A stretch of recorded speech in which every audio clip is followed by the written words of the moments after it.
اللهم اغفر لنا وللمؤمنين والمؤمنات.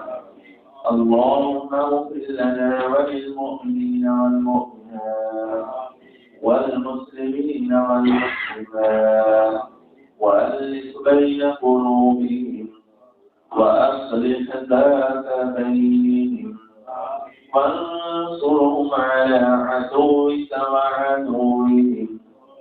اللهم لعن الكفرة الذين يصدون عن سبيلك.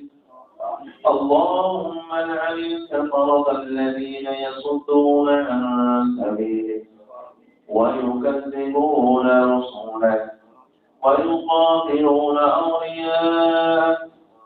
اللهم خالف بين كلمتهم وزلزل أقدامهم وشتت شملهم ومزق جمعهم وخرب بنيانهم ودمر ديارهم وأنزل بهم بأسك الذي لا ترده عن القوم المجرمين.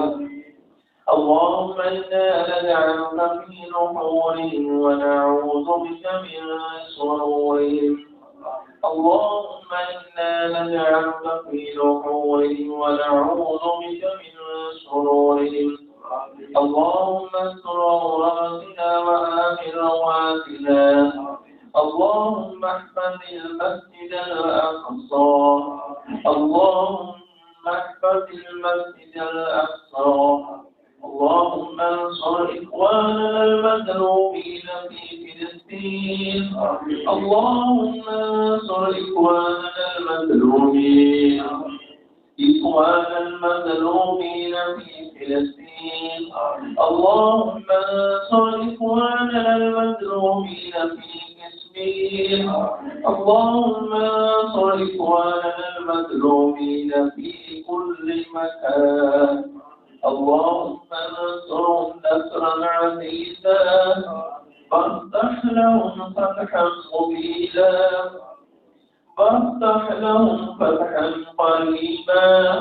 اللهم أنت القوي ونحن الفقراء إليك. اللهم أنت الغني ونحن الفقراء إليك. ضعفت قوتنا وقلة حيلتنا وأصلح لنا شأننا قل له لا إله إلا أنت. اللهم انصر الإسلام المسلمين. اللهم انصر الإسلام المسلمين. ربنا تقبل منا إنك أنت السميع